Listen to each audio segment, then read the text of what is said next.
Palestinian President Mahmoud Abbas paid a visit on Wednesday to the heavily damaged Jenin refugee camp. He arrived there by helicopter, despite the relatively short distance from his office in Ramallah, to address residents who have just begun to rebuild after the worst Israeli military assault there in more than a decade. We came today to follow up on the rebuilding of the camp and the city, to bring it back to the way it used to be, and even better than before. We must use this to challenge everyone who is trying to defeat us, everyone who is trying to assault us. We will not allow anyone to assault us, and we will remain strong. The timing of Abbas's visit appeared linked to growing dissatisfaction with the Palestinian Authority that he leads. Last week, after burying those killed by Israeli soldiers, mourners expressed anger at the PA for failing to protect them. The PA has for years been walking a fine line between the occupier and occupied, even as the negotiations process that created the organization has collapsed. So could the PA change, even if it wanted to? And what would replace it if it can't? I'm Malika Bilal, and this is The Take.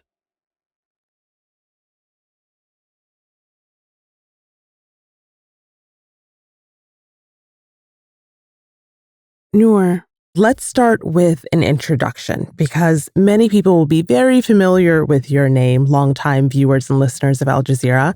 Tell us how you'd like to be introduced. My name is Noor Aoudeh. I am a Palestinian journalist at heart, if you will. I've worked for international media organizations for many years, including Al Jazeera. And then I moved on to consulting and training in political analysis. And I continue to do that, especially for non-Arabic speaking audiences around the world. And where am I catching you today? Where are you joining us from? I'm in Ramallah. The climate is quite tense. And I think the estimate overall of observers and ordinary Palestinians is that, unfortunately, with this Israeli government and with the political deadlock that we have, the scenes we've seen in Jenin are just the beginning of a summer that promises to be quite violent, unfortunately. So then let's talk about Jenin. The Israeli military raided the Jenin refugee camp using weapons there that it hasn't deployed in 2 decades, and in just 2 days destroyed much of the Jenin refugee camp. What stands out to you about this month's violence? What do you take from that operation? So 2 things stood out for me about what happened in Jenin. One is the flashback of when I was a journalist and I covered the Israeli invasion. In 2002, the invasion left much of the camp in ruins. The death toll was higher. But the one similarity was the message from the Israeli side. Israel says it's been successful in rooting out what it calls terror infrastructure hidden inside the Jenin camp. The dehumanization of the residents of the camp, the international reaction to that invasion, asserting Israel's supposed right to defend itself against the people it occupies. The Biden State Department only had this to say in response, quote, "We support Israel's security and right to defend its people against Hamas, Palestinian Islamic Jihad, and other terrorist groups." While not really talking about the core problem, which remains that Palestinians are under occupation. The other thing that stood out for me is that the invasion or the incursion into the refugee camp of Jenin this year comes in the context of an overall picture of violence. So on the one hand, you see Israeli settlers raiding villages, torching fields, attacking homes, lighting them on fire, and businesses with the assistance and protection of the Israeli army. And then you see that same army attacking Palestinian villages and towns as well. And when you zoom out, if you will, and look at that picture and look at the Israeli government managing all of that, it's difficult to escape the conclusion that all these actions are meant to intimidate an entire population, to drive them to the conclusion that they must surrender and acquiesce to an occupation that keeps creeping, not just into their lives, but taking over their land and their property and their prospect of a normal life. Given all of that, people are, of course, angry at the Israelis and the Israeli occupation, but they're also unhappy with the Palestinian Authority. Can you explain why? Well, the Palestinian Authority is a government with very limited powers, right? And that's by design. When this authority was set up following the first agreement with Israel, the interim agreements that were supposed to conclude with the final agreement that ends the occupation. But so this government can only access less than 20% of the West Bank. The rest is controlled by Israel. It is now broke. It cannot pay its civil servants. It hasn't been able to pay its civil servants for about 2 years a full salary. It has very limited control over the Jenin camp and other areas, and it cannot offer protection to the population that it's supposed to serve. So the anger is quite normal when you consider that Palestinians would want their government to be able to protect them, to be able to defend them. But that government, by design, by the wishes and the actions of donors as well, is unable and not allowed to do that, and is, quite determined to hold the line, if you will, to play by that playbook that was written some 30 years ago in the context of a peace process that no longer exists. As for the raid last week, those who were there in Jenin recall it vividly. This is Mu'tasem, a 40-year-old father of 6. They entered the area. They entered the houses of our neighbors and our house. They evicted the people from their homes and positioned their snipers. They arrested a lot of youth, and they used us as human shields in front of them. We saw this anger bubble up last week when mourners at the funeral procession for some of those killed in the Jenin operation, Palestinian Authority officials were there, and we saw people yelling at them to leave the procession, to get out, anger directed at them, and then later protests. Did that surprise you at all? Had you seen things like that before? No, it didn't surprise me, and this is not the first time it has happened. The Jenin refugee camp is a place that's quite unique. On the one hand, it is home to a population that is amongst the poorest in the West Bank, but on the other, it's a place where both activism for armed resistance thrives and activism for peace as well. The Jenin refugee camp is home to the Freedom Theater, which was set up by an Israeli lady who was a peace activist and who wanted to give kids of that camp a chance to express themselves and their aspirations for freedom and for return.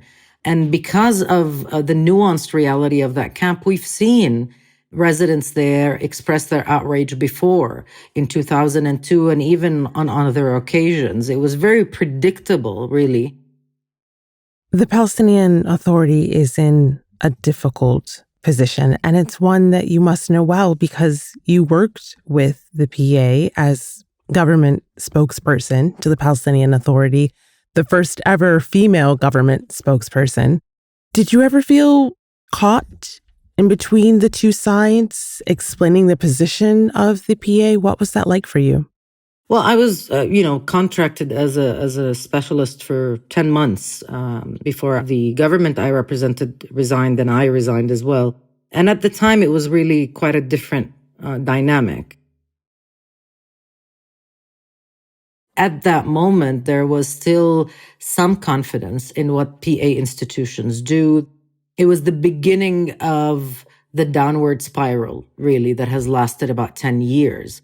Where international pressure, international economic pressure, was choking the life out of the PA because Palestinians had chosen to elevate their status at the UN. If you agree, raise your hand. That's what Palestinian President Mahmoud Abbas said before signing the Rome Statute and nearly 20 other international conventions. To try and get membership at the International Criminal Court, which we did in 2014.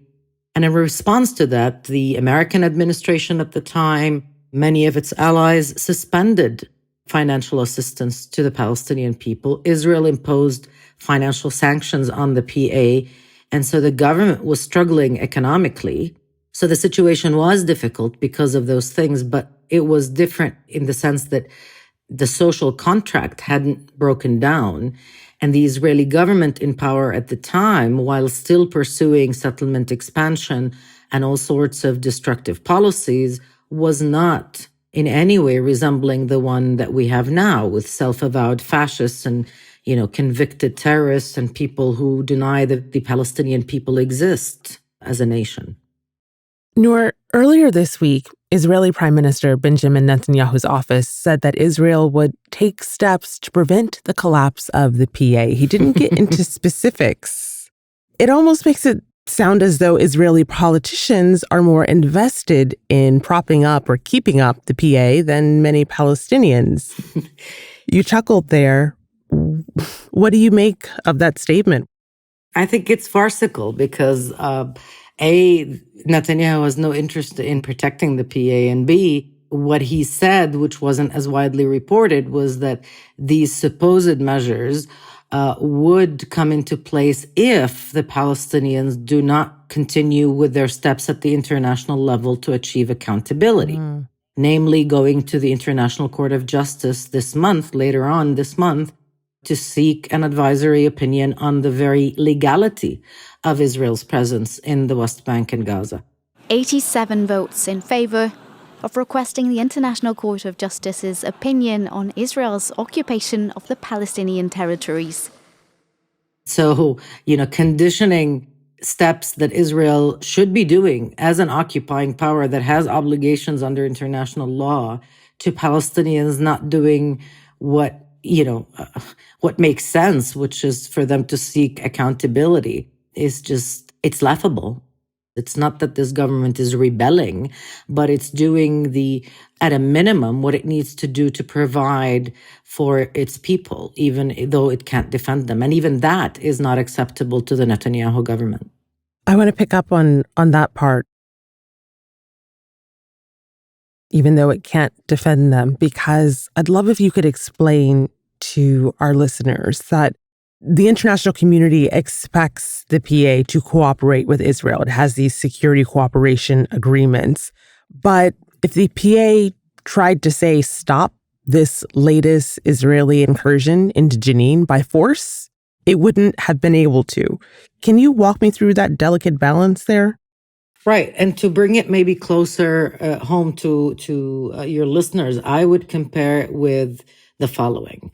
Imagine if we heard President Biden today come out in a speech and say, we expect the Ukrainian president and his government to cooperate to ensure the protection of Russian forces operating in Ukrainian territory.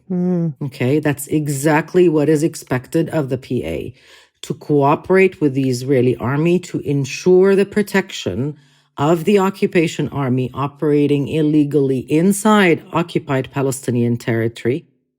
That relationship that makes absolutely no sense has been the way things operate since the establishment of the PA. And every time the Palestinian leadership tried to deviate from that or to completely depart from that, as we saw with the late Palestinian President Yasser Arafat, the consequences were deadly for the Palestinian Authority. It got decimated. Its headquarters and its buildings were leveled to the ground by Israeli airstrikes. Its security officers were rounded up en masse and imprisoned, some for long years, by Israel. And basically, everything fell apart.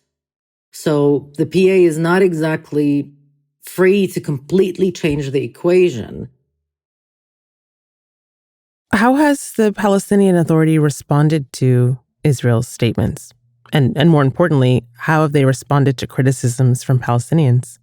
The PA has officially rejected the statements made by the Netanyahu government. There will be a suspension of all meetings and calls with the Israeli side. We will suspend all security coordination with Israel.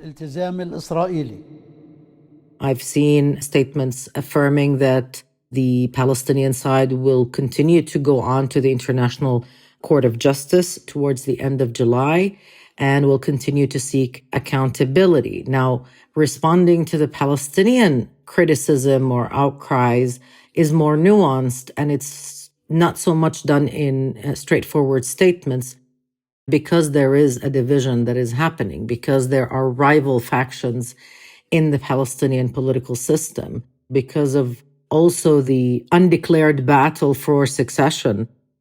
The succession Noor's referring to is for the presidency of the PA.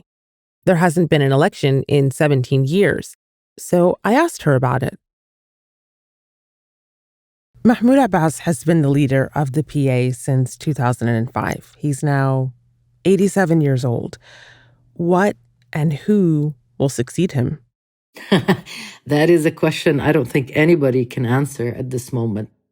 There's quite a crowded pool of hopefuls, but I don't think that it is clear whether their aspirations are realistic or not.